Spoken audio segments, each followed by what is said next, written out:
दोस्तों नमस्कार। आज मैं आपके सामने एक ऐसा विषय लेके आया हूं जो कि जिसमें बहुत हमें चर्चा करना आवश्यक है। वो है आरटीई के अंतर्गत मिलने वाले निःशुल्क प्रवेश पर मैं चर्चा करूंगा। दोस्तों आरटीई के अंतर्गत जो निःशुल्क प्रवेश मिलते हैं उसमें विद्यार्थियों को विद्यालय की प्रथम प्रवेशित कक्षा में ही प्रवेश लेना होता है। अब प्रथम प्रवेशित कक्षा अक्सर सभी विद्यालयों की बात कर रहा हूँ मैं, या तो वो नर्सरी क्लास होती है या वो KG1 क्लास होती है। नर्सरी क्लास मतलब 3 वर्ष, KG1 मतलब 4 वर्ष। अर्थात अगर बच्चे की आयु 5 साल हो गई है तो फिर उसको किसी विद्यालय में प्रवेश नहीं मिलेगा। यानी जिन विद्यालयों का, यदि उस बच्चे के आसपास के विद्यालय की बात कर रहा हूँ मैं, अगर आसपास के विद्यालय में नर्सरी या KG1 से प्रथम प्रवेशित कक्षा है तो उन बच्चों को प्रवेश नहीं मिलेगा जिनकी आयु KG1 की क्लास के ऊपर हो गई है। सपोज़ किसी बच्चे की आयु 8 वर्ष हो गई है, उसने कहीं प्रवेश नहीं लिया है, तो फिर उसे आरटीई के अंतर्गत प्रवेश, निःशुल्क प्रवेश नहीं मिलेगा। यह एक गलत परंपरा है। यह इस कमी को हमें दूर करना चाहिए। तो आरटीई में संशोधन की ज़रूरत है। विद्यालय की प्रथम प्रवेशित कक्षा महत्वपूर्ण नहीं होनी चाहिए, बल्कि बच्चे की आयु महत्वपूर्ण होनी चाहिए कि बच्चा जिस आयु का भी हो, अगर वो विद्यालय पढ़ने आना चाहता है और आरटीई के अंतर्गत यदि वो ST, SC या गरीबी रेखा के अंतर जीने वाले लोग हैं, वन पट्टाधारी लोग हैं, तो ऐसे लोगों को, ऐसे बच्चों को उनकी आयु के हिसाब से प्रवेश होना चाहिए, वो चाहे किसी विद्यालय में जाना चाहें। तो पहली बात तो ये है कि आयु को लेकर जो इसमें कमियां हैं वो दूर होनी चाहिए। बच्चे की आयु महत्वपूर्ण है, उसकी आयु के हिसाब से उसको किसी विद्यालय में प्रवेश होना चाहिए। सपोज़ कोई विद्यालय अगर नर्सरी क्लास से मान्यता प्राप्त है और उसके पास KG2 क्लास के लिए 5 वर्ष का बच्चा आरटीई के अंतर्गत आ रहा है तो उसको भी प्रवेश होना चाहिए। क्लास सेकेंड में कोई बच्चा आ रहा है उसको भी प्रवेश होना चाहिए। दूसरी बात यह है कि इसके लिए जो सीमाएं बनाई गई हैं कि विद्यालय जिस वार्ड में है उस वार्ड का बच्चा हो या उस विस्तारित पड़ोस हो, यानी पड़ोस का विद्यालय हो फिर विस्तारित पड़ोस हो, उनके बच्चों को लेने की विधि है या परंपरा है, तो इसको भी ठीक करना चाहिए। बच्चा जिस विद्यालय में पढ़ना चाहे, मैं तो कहता हूँ वो जिस विद्यालय में पढ़ना चाहता है, जहाँ पढ़ना चाहता है शहर के किसी विद्यालय में, तो वहाँ उसको एलिजिबिलिटी मिलनी चाहिए प्रवेश के लिए। वार्ड की, पड़ोस की वार्ड की या विस्तारित पड़ोस के वार्ड की सीमाओं को तोड़ना होगा हमें। तीसरी बात यह है कि आरटीई के अंतर्गत सभी राज्यों की बात करें तो हर एक राज्यों में इसकी फ़ीस अलग अलग है। कहीं तो 20,000 रुपये है, कहीं 16,000 रुपये है सालाना, कहीं 10,000 रुपये सालाना है। मध्य प्रदेश में लगभग 5,000 के आसपास, 5100 के आसपास की सालाना फ़ीस है, जो कि बहुत कम है। एक पूरे देश की बात, पूरे एक स्टैंडर्ड बनाना चाहिए। कम से कम इतना तो दो कि विद्यालय अपना अच्छे से रन कर सके। कोई व्यक्ति विद्यालय चला रहा है या कोई संस्था विद्यालय चला रही है, उसमें 25% बच्चों का उसको निःशुल्क प्रवेश लेना होता है। तो इतनी फंडिंग अच्छी करो आप उसको, इतना बढ़िया उसको फीस दो कि वो विद्यालय बहुत अच्छे से रन हो, अच्छे टीचर रख सके, अच्छी सुविधाएं दे सके। ये तभी हो पाता है जब हम इसको अच्छा फंड देते हैं, अच्छी फ़ीस देते हैं। तो मैं चाहूँगा कि इस पर फीस एक अच्छी रखें। ये 5,000 बहुत कम है, मिनिमम कम से कम 10 से 12,000 रुपये एक विद्यालय की फ़ीस होनी चाहिए जो शासन उनको दे।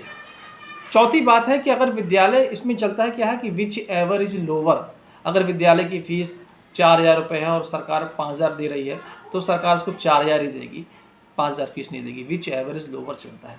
मैं कहना चाहूँगा कि आपका जो स्टैंडर्ड बन जाए, जिस फीस का भी 10,000 का, 12,000 का, जो एक आवश्यक है ताकि उसमें एक अच्छी सुविधा बच्चों को बन सके, विद्यालय के सभी बच्चों को अच्छी सुविधा बन सके। तो इसके लिए चाहिए कि ये विच एवर इज़ लोअर की जो एक लाइन है उसको तोड़ा जाए और जो सरकार देना चाहती है वो सभी विद्यालयों को बराबर दे, चाहे उनकी फ़ीस कम हो या ज़्यादा हो। ठीक है। और जो महत्वपूर्ण बात ये है कि बच्चा अगर एक विद्यालय पे संतुष्ट नहीं है, बच्चे के पेरेंट्स अगर संतुष्ट नहीं है वहाँ की पढ़ाई से, तो उसको वहाँ से नाम कटवा कर था TC लेकर दूसरे विद्यालय में भी आरटीई के अंतर्गत निःशुल्क प्रवेश की सुविधा होनी चाहिए। अब ये क्या बात हुई कि एक विद्यालय में बच्चे ने प्रवेश ले लिया, अब उसको समझ में आ रहा है कि वहाँ पढ़ाई अच्छी नहीं है पर उसको निःशुल्क पढ़ना है तो उसी विद्यालय में पढ़ना होगा। ये एक बहुत बड़ी कमी है। आरटीई के अंतर्गत देखिए नियम बनते हैं, शिक्षा का अधिकार बना बहुत बढ़िया है, हम तो उसकी तारीफ़ करेंगे, बहुत अच्छा नियम है।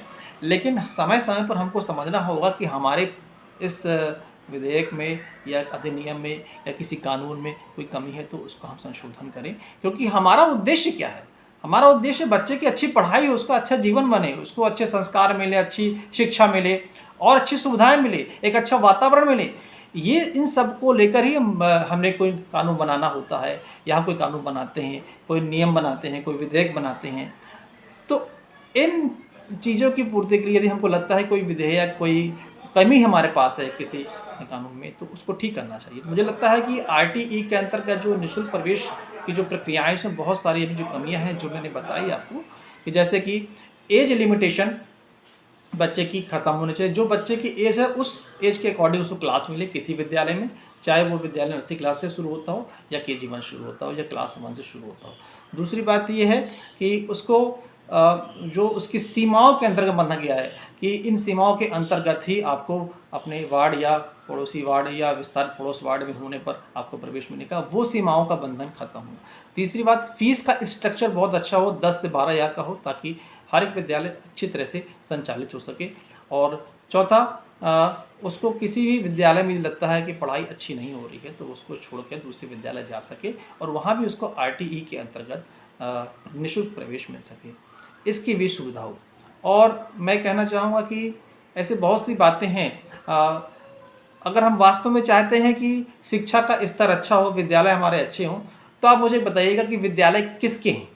ये विद्यालय देश के हैं, चाहे वो प्राइवेट यानी संस्थाओं के विद्यालय हों और या चाहे वो शासकीय विद्यालय हों, उसमें पढ़ने वाले बच्चे भी देश के बच्चे हैं। तो हमारे जो भी मंत्रीगण हैं, प्रधानमंत्री जी हैं, मैं उनसे आग्रह करूँगा कि वो इस बात के लिए लोगों को प्रमोट करें, समुदाय को बोलें कि आप अपने आसपास के विद्यालयों में जाएं और उनको सपोर्ट करें। उनके पास जो कमी हो, डेस्क की, पंखे की, किसी प्रकार की कमी हो, इंफ्रास्ट्रक्चर की हो, ज़मीन की कमी हो, जहाँ अच्छा विद्यालय बन सके तो उनको शासकीय ज़मीन दें। समुदाय उनकी हेल्प करे, उनको बिल्डिंग बनाने में, उनको जो भी कमी लग रही है उसको दूर करने में उनकी सहायता करे। तो ये देखिए कि जब विद्यालय के पास सुविधाएँ जाएंगी तो बच्चों की फीस भी कम कर देंगे और बच्चों को बहुत अच्छे वातावरण में, अच्छी सुविधाओं के साथ में हमारे देश के सही बच्चों को शिक्षा मिलेगी।